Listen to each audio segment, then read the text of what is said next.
Welcome to Zero Knowledge. I'm your host, Anna Rose. In this podcast, we will be exploring the latest in zero-knowledge research and the decentralized web, as well as new paradigms that promise to change the way we interact and transact online.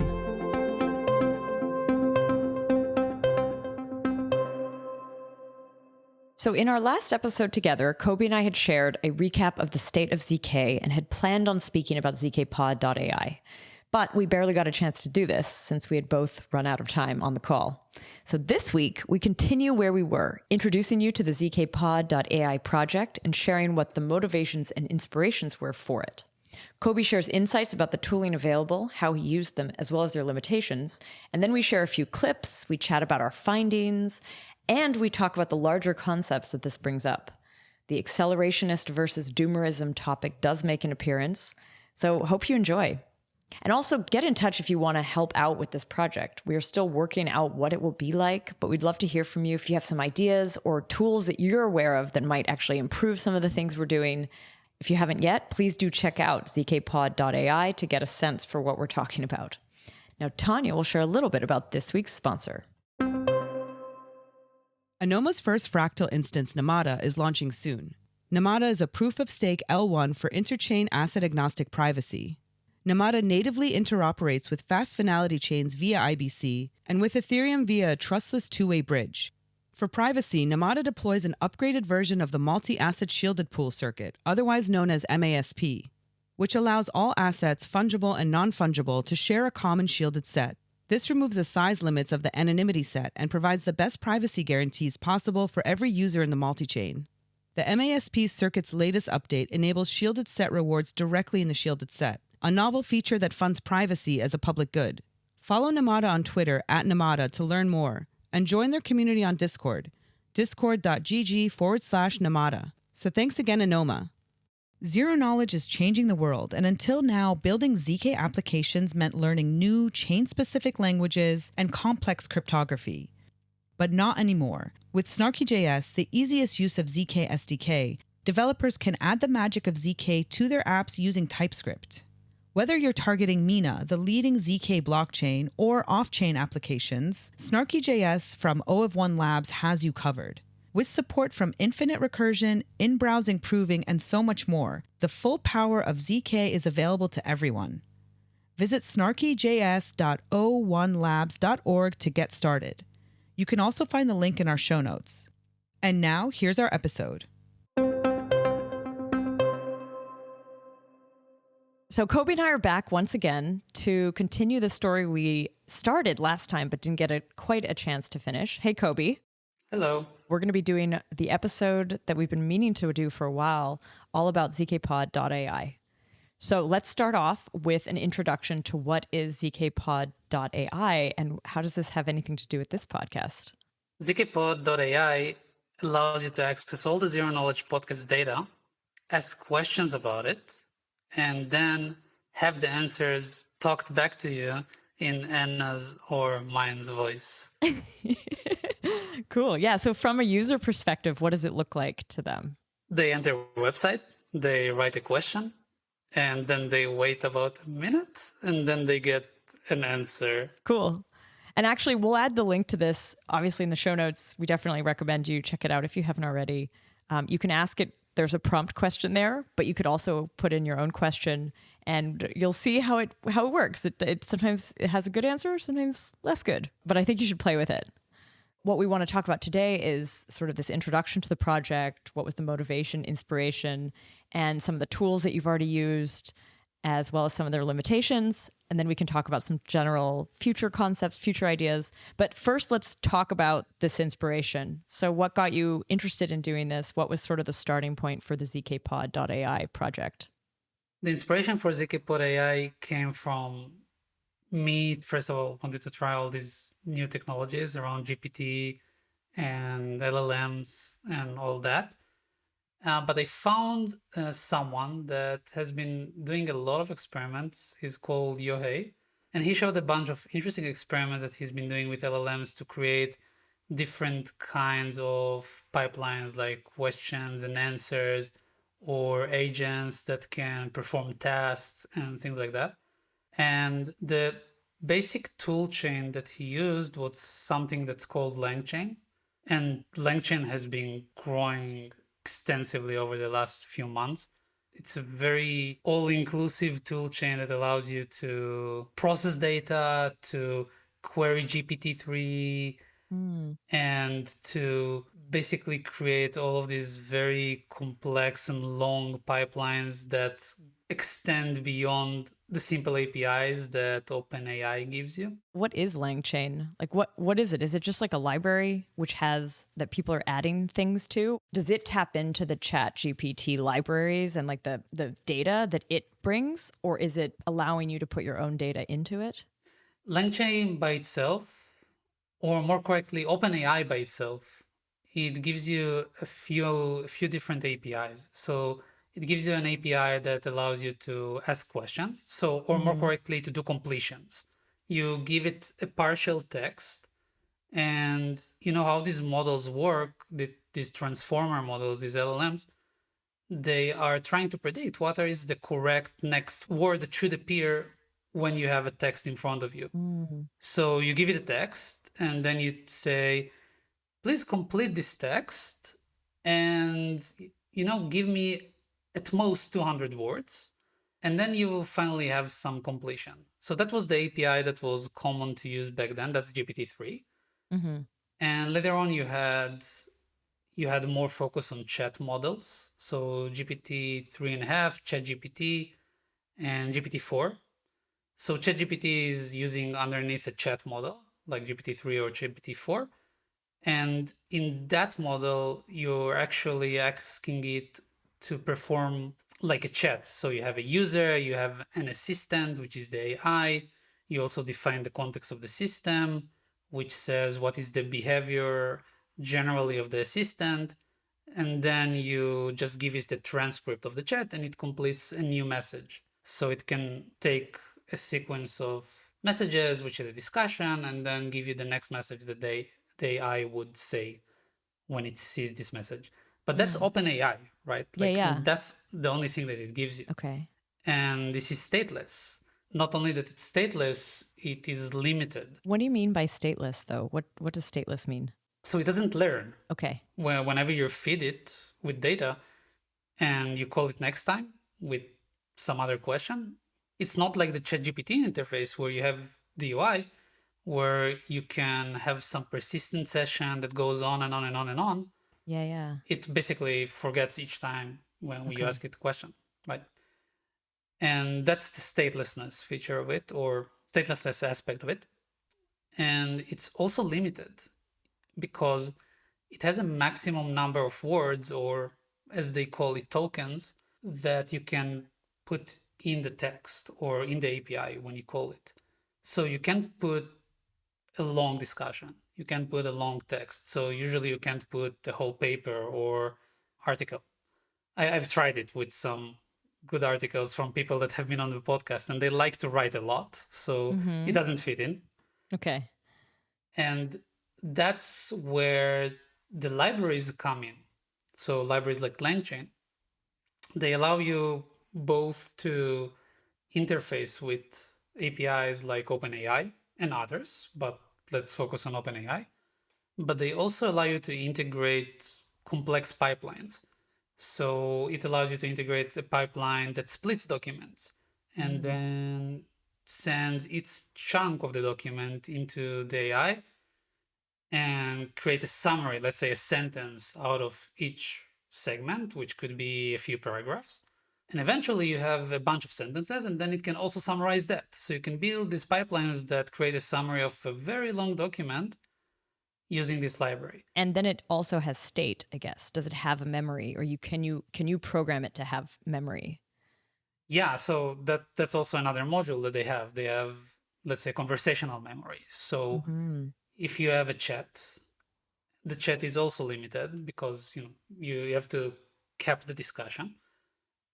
So what it knows to do, it has one of these modules. I think it's called conversational memory. After it reaches the limit of the amount of words you can input, it summarizes the entire conversations that went on up until now and uses it as a context.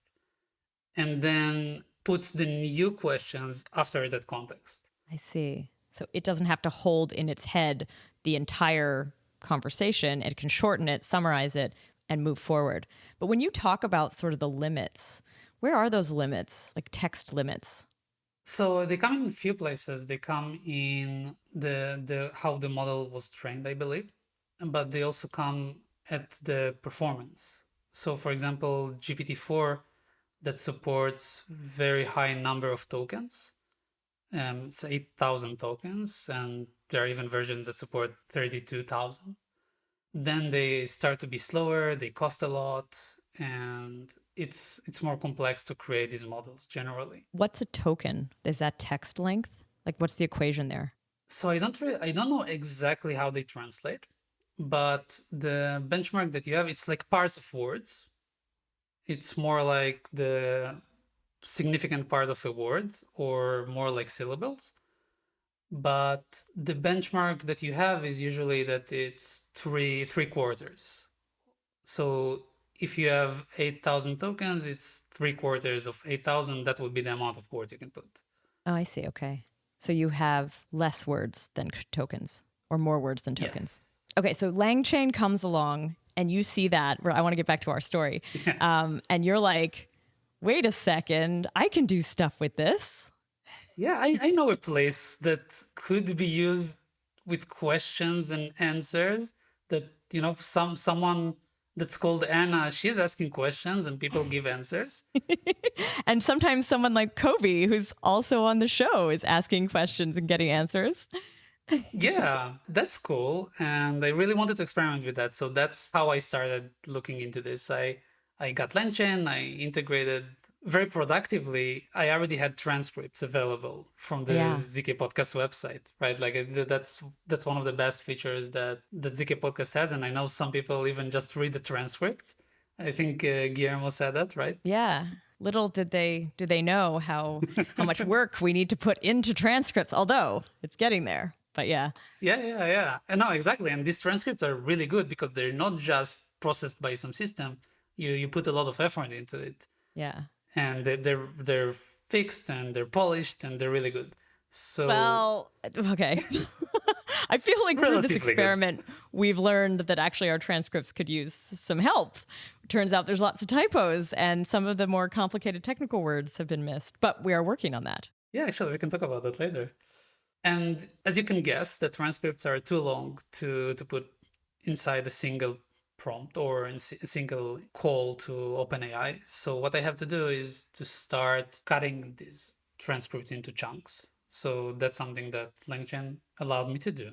And now that I have all of the transcripts of the entire ZK podcast, it's like 200 of them. Well, not 200 because some episodes in the beginning didn't have them, but roughly. Now I can start asking questions. But that felt like something that I've seen some people do already.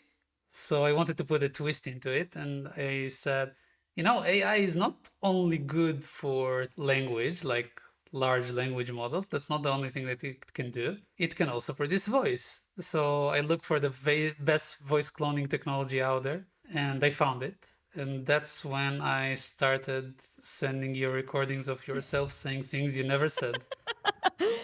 Freaking me out. Yes. That's where the ZK Pod sort of experiment comes together into something that is shareable. When I first saw it, I had this mixture of amazement, excitement, and fear. I wrote about it in a blog post, which I will add to this episode if anyone wants to read that, and some of the feelings it invoked. I think you and I coordinated this a little bit. So like you had shared it with me at the beginning of March, and I think we released it into the world about 2 weeks later. Yeah. And during that time, I did go through some, back and forth, just being like, wow, this is, one, I was like, well, does this replace me? Is this the end of, the need for a podcast voice at all? We'd had a kind of conversation about where it could go, but I think we wanted to first release it into the wild as it was. And maybe we can talk a little bit about that. So like we let it out. You shared a tweet. I shared my blog post. We've since seen what people did with it. Like, I think at first it was obviously just like we had some prompt questions that people just would just ask over and over again. Like the amount of times we've seen the question, what is hyperplonk based on, asked is crazy, because that's one of the sample questions. But we also started to see some very interesting questions, people starting to experiment with this and also try to push it to figure out like how much does this know? What can it dig up? Yeah. And it's been really cool to see that. Yeah, like it was extremely cool to see how it processes data from, let's say, different episodes or different sources, where it can summarize and create bullet points about the topic, which is pretty cool. Now, I think it's worth it for the audience to hear this. If you haven't already played with zkpod.ai and asked a question, we're going to share 2 clips. One is a pretty high-level question, and the other is very technical. And so here it is. The challenge of working with snarks is that they involve knowledge from various technical areas like computational complexity, cryptography, and applied cryptography. This makes it difficult to train students and bring in talent who are interested in understanding this area, as it requires a comprehensive initiation process. Now here's the more technical example. Arithmetization is the step of taking a program written in some language and describing it using a set of polynomial equations so that proving systems like snarks or starks can understand and prove the execution of the program. Different proving systems use different arithmetizations, such as R1CS for snarks and algebraic intermediate representation, AIR, for starks. You can hear that it sounds just like you, at least relatively, right? To someone who's listening closely, there is a difference slightly in my accent. Yeah, I think like the voice calling technology that I use is tuned to North American accents. So it tries to reproduce that. And yours is closer to that. Yeah, I think so. And if you want to try Kobi's voice, we should do a quick sample of that as well. So here's Kobi answering a question. ZK cannot be used to build a house directly, as it is a cryptographic technique rather than a construction method. However, ZK techniques can be used in the management of funds or data privacy related to real estate transactions. And here you can see, for some reason, Kobi has been made British. No idea how that happened. I don't sound British at all. I can barely pronounce English. That's sort of like the story to the point of release. We started to see the experiments. And I mean, some of the things I noticed right off the bat was like certain pronunciations of technical terms, this has not fully achieved. And that's, I think, more in the language part, right? That's in the voice. The voice can't read or pronounce certain things correctly. And other times what we did notice was some things were just like plain wrong. And there, at first, I started to be like, it must be the transcripts. We know we actually do have typos, mistakes in our transcripts, especially the older ones. Like, just to give some story, like some background for folks who aren't aware, we have transcripts on pretty much every episode, but the way that we're generating those is through like an audio to text generator, and then we have a human editor going over it twice, but we haven't always had like a super technical editor looking at it. And so there's times where you have, I think, all the technicals in line, and there's others where it's a little bit off. It's been highlighted to us very much through this project because all of a sudden we're seeing it output things which are like a little bit off, or they're not, the spelling of a technical thing is coming out even through these answers, sort of odd. So what's KCG,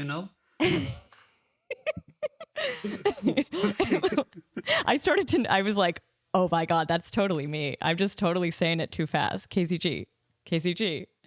Yeah. Anyway. But yeah, I think transcripts and like the quality of our transcripts all of a sudden became very, very visual. Like, I was like, okay, this is something we need to fix. And we're working on that right now. We're looking actually into ways that maybe even some of these tools could help us make these transcripts even better. And I think that what we discovered is that was also the point when they discovered that, LangChain it's very good for getting started.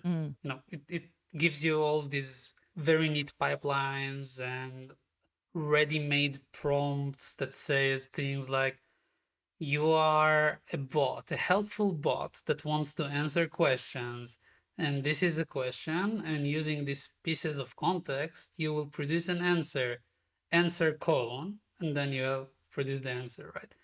But that's not always the best, because In our case, we wanted concise answers. We wanted it to not respond if it doesn't know. Like, we wanted it to optimize to saying, I don't know, if it doesn't know. And the prompt that we use evolved very, very much since we released it. And that's one of the things that made me use LangChain less and less up until the point where we just call the APIs directly now. And because I wanted full customization of the prompt process. But yeah, like if you want more control, you sometimes have to rip these libraries out. And we see that all across software engineering, right? It's not special here. Yeah. But that was where I stumbled upon it here. So. Interesting. When it comes to the pronunciation problem, do you have any ideas on how we can even fix that, though? Oh, yeah, I have ideas. Okay. So the software that we use right now to do the voice cloning and the text-to-speech generally, it's tuned to task of text-to-speech very directly. There are some ways that you can help it pronounce correctly. So there's all these phonetic ways to write words that you see in Wikipedia, for example. So those are ways that you can help it. But there are also other methods or other voice models that have been either released lately or been made into production quality libraries lately that are even more expressive. So it doesn't only know to pronounce a sentence or to say a sentence out loud, it also knows to do things like laughing and giggle or whatever. Whoa. It can do all sorts of stuff. So I have a sense that those will be more flexible to make better pronunciations. Interesting. Like, would it ever make sense, though, for us to also, like, re-record some of these things?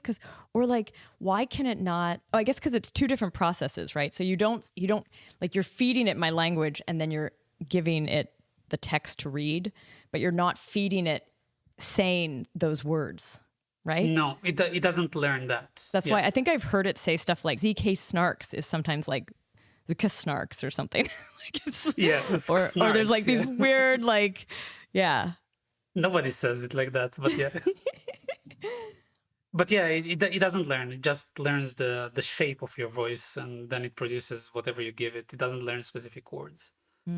One other thing, and obviously as we're talking through this project, I really recommend folks play with it. Like, try it out in these different ways, get it to say, sort of ask it questions about some of those, like, maybe harder to pronounce words and see what happens. Another thing that we found out we could do, and like this was definitely through people testing it, was you could just ask me a question or Kobi a question in a different language. So you could ask in French, German, Mandarin. You can actually ask in all these different languages and you'll have my voice attempting to answer those questions. Apparently the texts are like mostly right. The pronunciation is hilarious because it's basically like an English voice poorly speaking other languages, which I learned when I heard the French one, which I actually speak, and was like, hey, I can do that better than this. But you know, the software that we use now supports multi-language stuff. Okay. We've never tried it.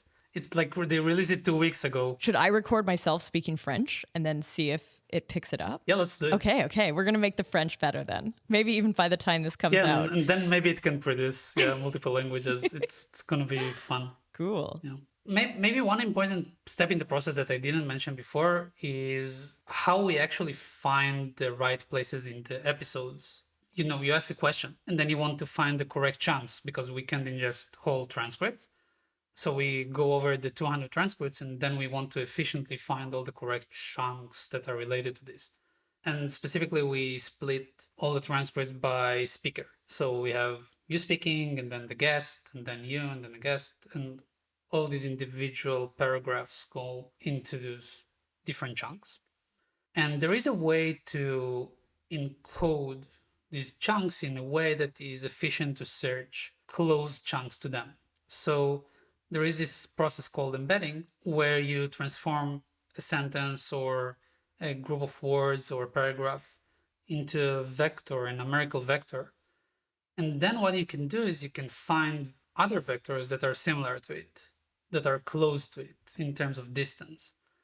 And that's one of the main methods that we use in order to find the relevant chunks that are related to a question, and we pull like 12 of them.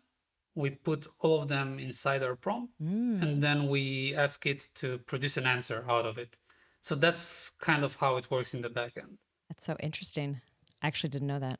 Yeah, and like we use the OpenAI model to do it. They also have a model to do that, like to do embeddings, and it produces a pretty long vector. It like has more than 1,000 places. And we also optimized that process a lot. Like we started with something like a database that is file-based, and we didn't have the ability to add new episodes, which kind of sucks. So we had to process it from scratch each time. So it took like 15 minutes, 20 minutes each time there was a new episode, which was kind of annoying. But we moved to a database that is really cool that I use now that's called Weaviate. And it supports all of these vector operations internally. So it even does all of that for you, which is really cool. And optimizing that process of retrieving the right chunks was a challenge. And this allowed us to improve the quality of the answers quite a bit. So for example, we don't only do this vector search now, we also do a keyword search, which is like a traditional keyword search that we know from search engines. So we combine all of these different chunks that we get from different places using the keyword search, vector search, and together we produce an answer.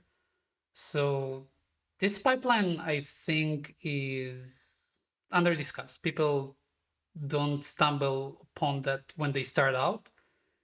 And when they get to the part where they do want to do it, it's suddenly a big leap. Okay. Like in terms of the amount of software you need to install, the amount of work that you need to do to pre-process data. It's not just calling an API with a completion anymore. And so the libraries like LangChain and others help with that, but that's when things start to get real and you say, okay, I have some work to do. Cool. No. Is this what you just described? Is that the embedding that you had mentioned earlier? Or what, maybe can you define what that really stands for? Yeah, so you embed your paragraph or sentence. You take the words that you have and then you embed them in like a really large space that has like almost 2,000 dimensions. And you have a vector of numbers in that space. And that's kind of the embedding process. But I don't understand, like, what's the text doing? Is it a piece of text that you're embedding? Or I don't think I followed that. What is the text interacting with?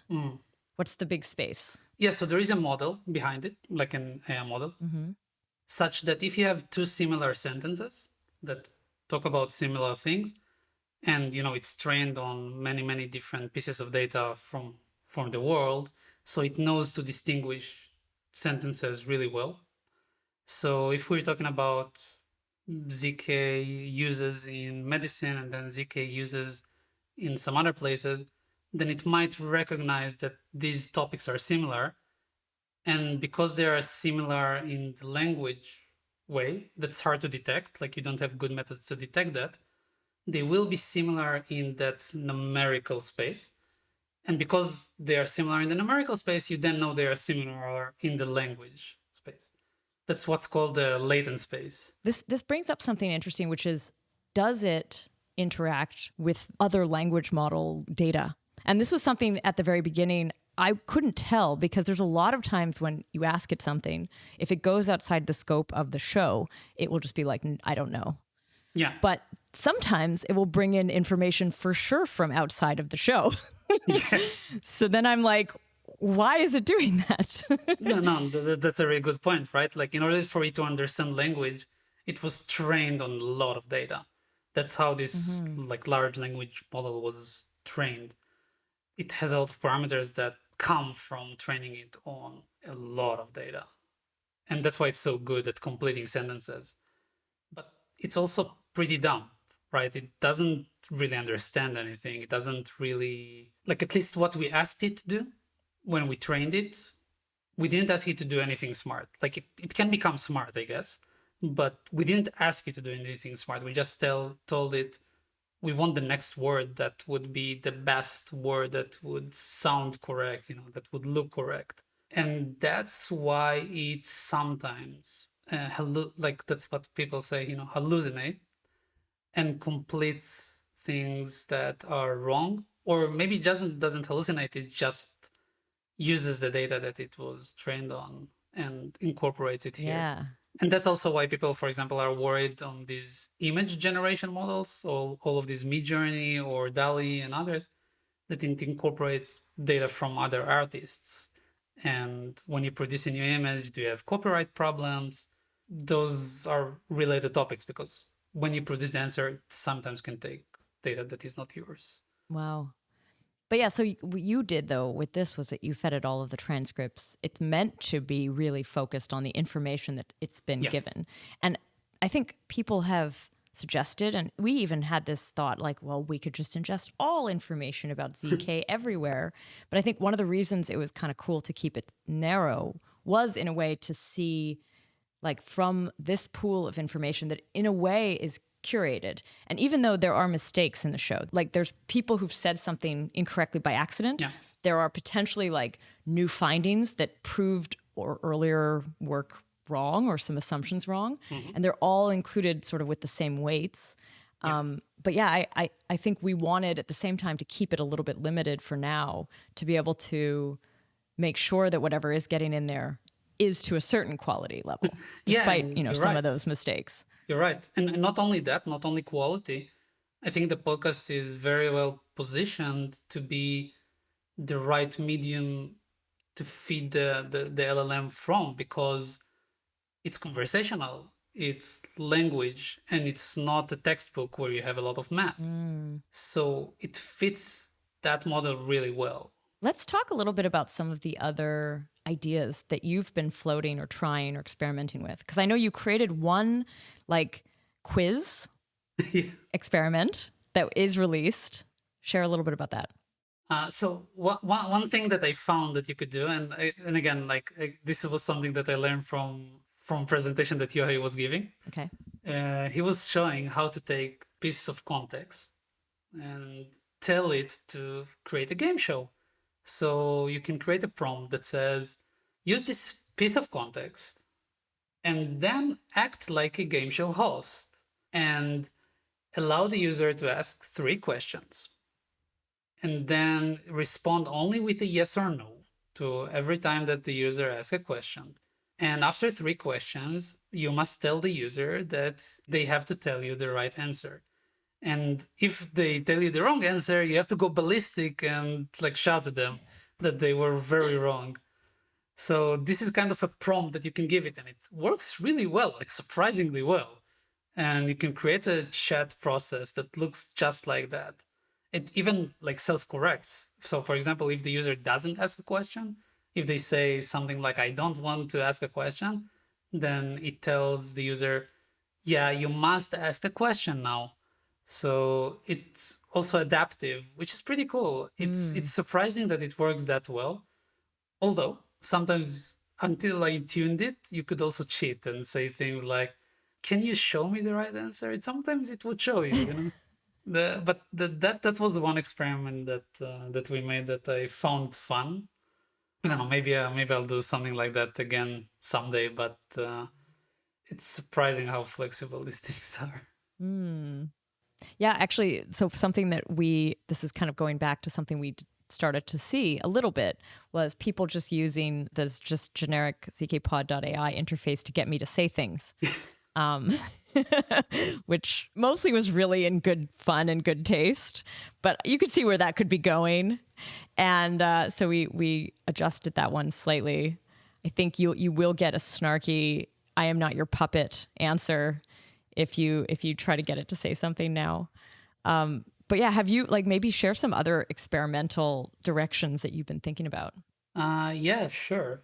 So I think one thing that that I would like to develop further is this whole memory concept, where now I have access to all of these embedded transcripts, but maybe it would be cool to also maintain memory from past conversations and somehow curate them into a way that would add continuously to the knowledge of this bot.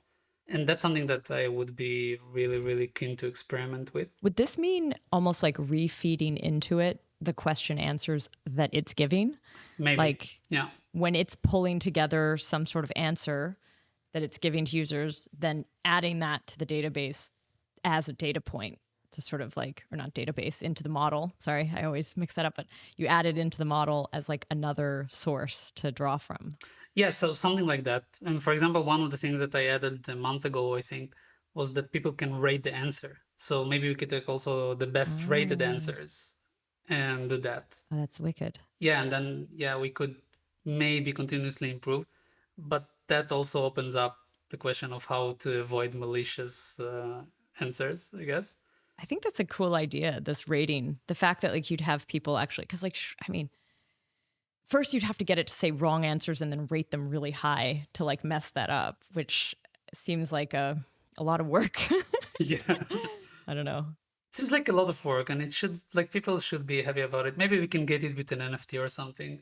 Oh. So there are some stakes. Yeah.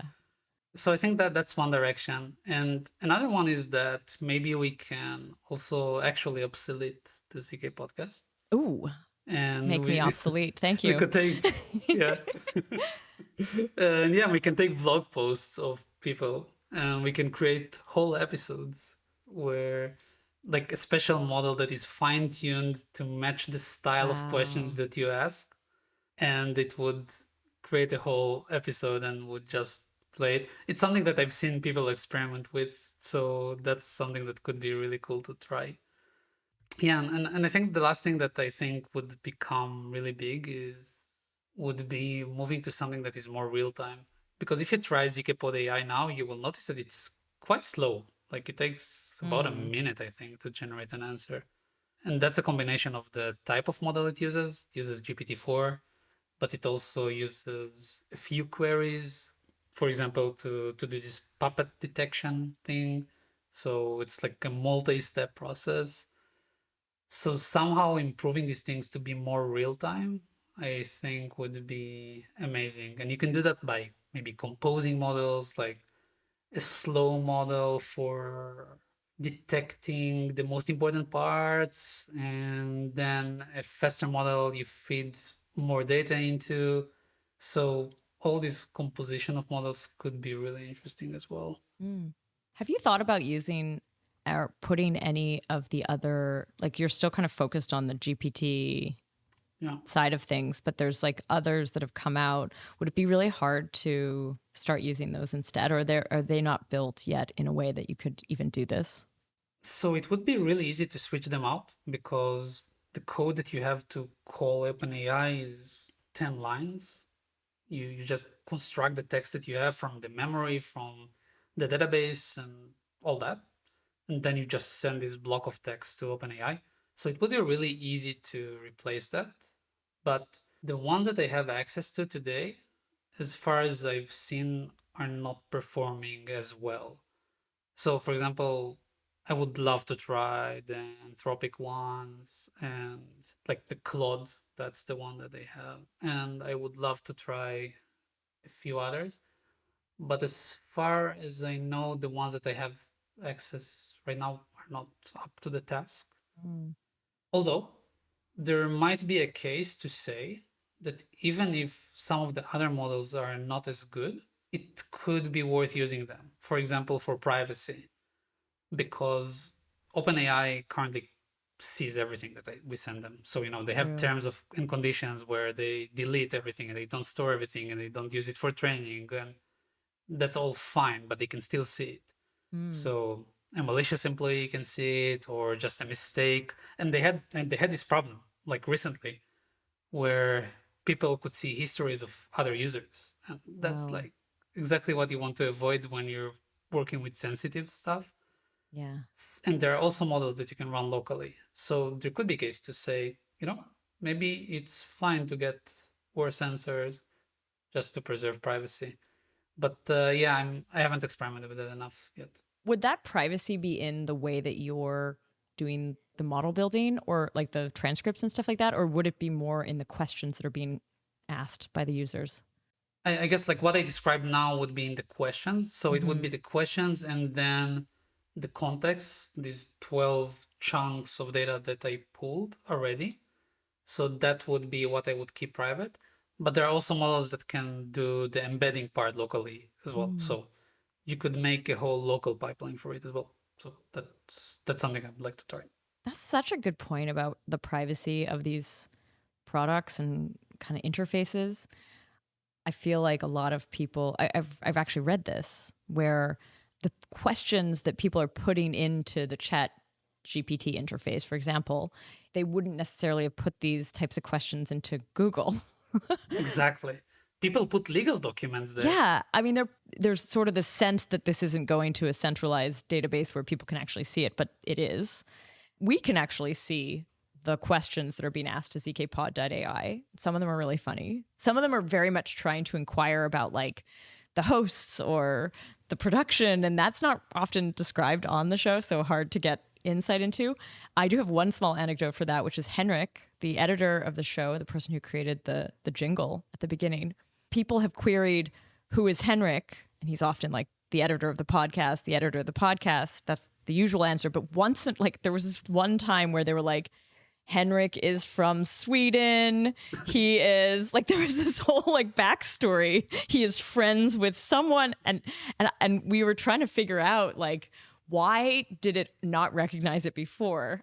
Why was it just once that it gave this like detailed biography answer? Yeah, I still can't quite figure that out, but That's weird. yeah. But yeah, we do see those questions. I mean, this is great for us because we also get to see the great questions and the ones which have gotten great answers. And I know there's a Twitter account where, Kobi, you're sharing a lot of these like as clips, so people can actually scan that and hear like some very, well constructed answers. Not all of them are so. Like some of them are just plain wrong. And this voice, the voice that sounds like me, says it with such confidence. And if you don't know this deeply, you might actually believe it. It could be misleading, yeah. Yeah, definitely. Kobi, I want to ask a question about sort of the motivation of this project. Like, why did you decide to do it other than to just freak me out a little bit?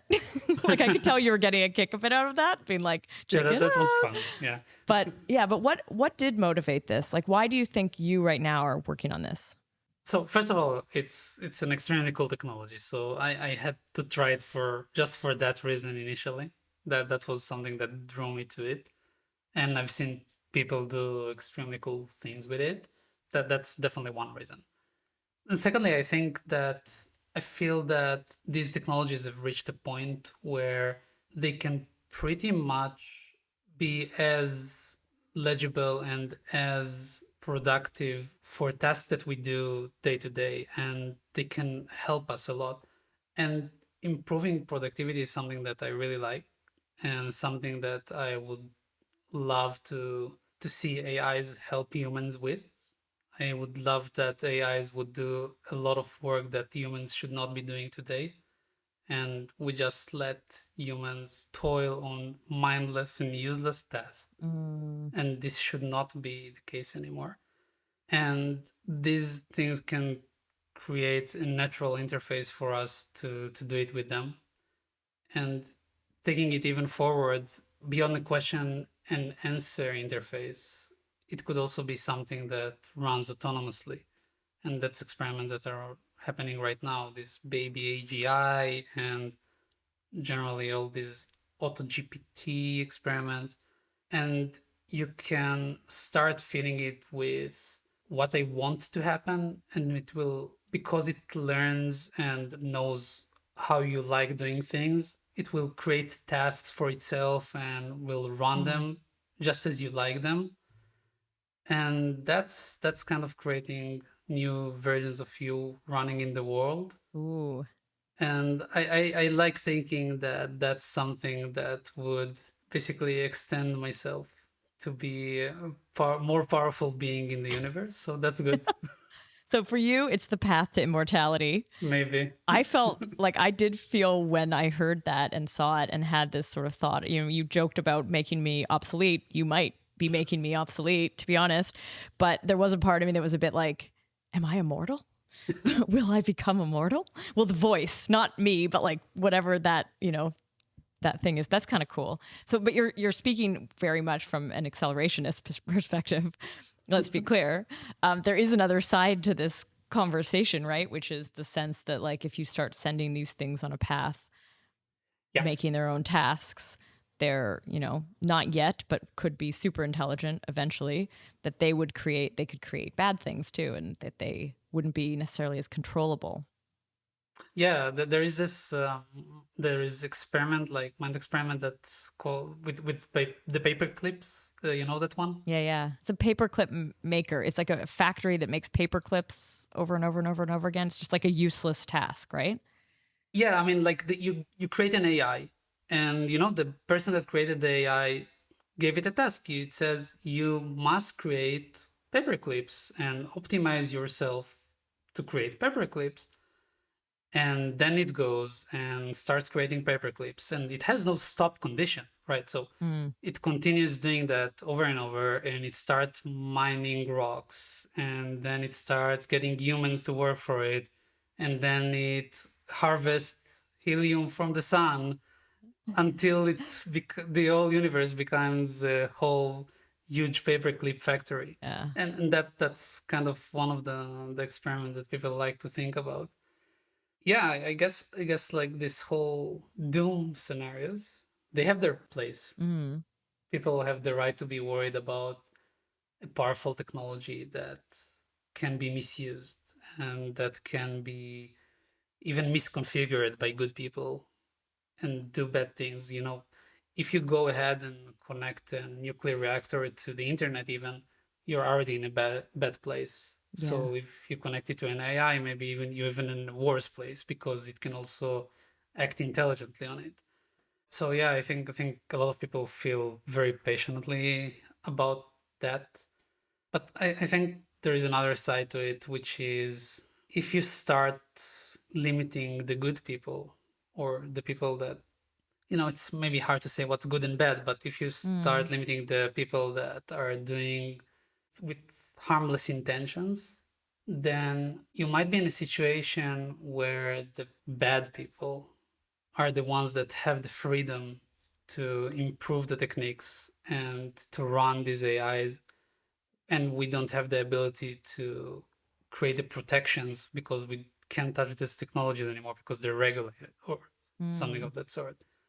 And I think we've seen that in other fields as well, and it's a balance. I think there's no 0 or 1 answer here, but we have to keep developing and getting more knowledge as to how these things work, how to use them for good, and how to protect against bad uses. So yeah, I mean, a potential future path that you could see something like this going. And we've talked a bit about this, going back to the zkpod experiment.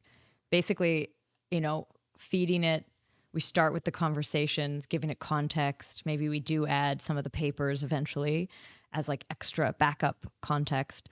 And could we develop something that it in itself is able to develop new proving systems or something like that? Like, could it figure out how to incorporate some techniques? And I know we're far way off because right now it's literally podcast transcripts. But yeah. I mean, the potential here on the positive accelerationist side is amazing. Right? Like maybe also we talked a bit about security in our last episode. Like maybe it starts to be able to find bugs in faster, better ways or break things quickly. Like this would be an amazing tool potentially for something like our ecosystem if it was to be developed with the right intention. Yeah. And I think that's also what we kind of have to get ourselves over the hurdle, right? Like if we start saying, maybe it can find security bugs, but maybe first it has to exploit security loopholes or find some bugs. So we have to get over the hurdle of this bad thing first. And that's kind of where maybe I'm a bit an acceleration, is that we have to get to that point fast. And then we have to get to the second point where the good happens also fast. So it's not something that you can ignore. Interesting. I was at a workshop salon kind of conversation, mostly a doomerist conversation, but it was one of the questions was like, should we approach all of this, ML AI stuff like a minefield where you have to progress slowly to try to avoid things and then like let them be blown up, but slowly and carefully? Or do you need to run quickly like you're running through sniper fire? Because there's shots coming from all over and you don't have a chance to, like if you're slow, you're dead. So you actually should go fast and you still might get shot, but you might get through to the other side. It sounds like you're on the sniper front. You believe we're in a sniper fire. I think more so. Than minefield. Because minefield is very much like the 6-month, hiatus, let's hold.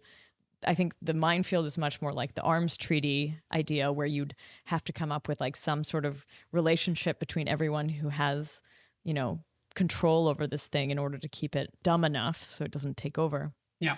Evil doesn't sleep. And not only that, these technologies are widely accessible now. And you can run, like you said, we can run some models locally. And you can't limit the harvest of uranium in a similar way that you can with nuclear warheads. And it's not as easy, at least. So we do have to run fast. And I think I've seen some recent paper that maybe it's still a bit of a toy, but it's a good example, I think, where this person used LLMs and GPT to try to do some social engineering and to hack people. And one of the conclusions of this paper was, okay, now that I've done this, what are the protections that I can do and what are the prompts that I can use to detect these things? So it has to go hand in hand. We actually have been talking about for a while ways that ZKPs can actually be used potentially, at least for the provenance side of things. So when you talk about identity theft, or, even folks using the clips maybe from zkpod.ai as fact, I when I heard that thought, okay, that's interesting, but what if it's wrong? What if what's coming out is wrong? Or something that I, wouldn't want to say or wouldn't want associated with me. It's not something I believe, something like that. Like this was obviously something that came up for me. It was like, how do I actually separate the real audio clips, the real ZK podcast clips from this? Through all this idea of like, what could we actually do? One of the big ideas, or one of the ideas that have come up a few times, is that maybe it's actually in the ZK space where we could actually find solutions for at least how to prove identity versus deepfake versions. People are also talking about using ZK to prove that like what's been fed into a model is what people say has been fed into the model. So this is also kind of an interesting like proof of what's happening under the hood. But yeah, specifically in the provenance one, I think this is obviously really relevant for this project. Yeah, I think that this is related to what we just discussed in some way, because this is how you can make progress. A lot of people are worried that we will be swamped with a lot of AI-generated data. We will not know where it came from, and we will not be able to distinguish between that and real people. And this is where it gets us when we experiment with the technology, to get us to these solutions, to test the data that you then process, but can still prove came from something that you like a human or a sensor that you believe in. And we actually improve the world not only for this problem, but we create a solution that will be widely useful in any way for journalism, for anything that requires us to give some provenance assurance or some authenticity. So I think this is something that is highly beneficial. And related to this is the topic that some people are looking into running or proving the correct execution of a model, like the inference process. Mm-hmm. And you can imagine that sometime in the future, we could prove the entire pipeline of embedding, inference, maybe someday even training or something like that. And we could have end-to-end provable answers about a lot of topics. That would be pretty massive. Cool. Well, Kobi, thanks for coming back on for the zkpod.ai official episode that we've been teasing for a while. I'm so glad we got a chance to actually talk about all this. Same. I'm really happy that we discussed all these super interesting topics. Yeah. And obviously there's a lot more ideas in the works and things that we could start experimenting with. So I do hope people will check it out. Do notice maybe like the episodes, the ratings, like all of those things that we're sort of playing with. Tell us what you like about that. And if there's anything that you think we should add in terms of features, or I don't know if you have any thoughts on it. Also, if you do get great answers, maybe let us know that you love those answers, because we want those to be highlighted. But yeah, thanks so much. Thank you for having me. So this wraps up our episode on zkpod.ai. I want to say a big thank you to the podcast team. This episode had quite a few edits, so I do want to do a special shout out to Henrik, who is our editor. I also want to say thank you to Rachel on production and Tanya for the ad read. And to our listeners, thanks for listening. Now, before we fully sign off, I want to leave you with a last clip from zkpod.ai. Someone had asked it to create a poem all about ZK, and it's kind of sweet, so we were going to play this as an outro. I hope you like it. In a world of data, secrets we keep, ZK, short for zero knowledge, takes a leap. A cryptographic dance, privacy's vow, ensuring our secrets remain hidden for now. Protocols and proofs, a wondrous blend to keep our data safe, on this we depend. From ZK snarks to ZK starks, the tech evolves as the quest for privacy and security resolves. ZK hack, an event, workshops and more, puzzles and learning, a challenge we adore. With experts and hackers, a community thrives, exploring the depths of ZK it strives. So in this digital realm where trust is key, zero knowledge stands tall, a guardian we see, protecting our secrets, our data, our core, ZK, the hero forevermore.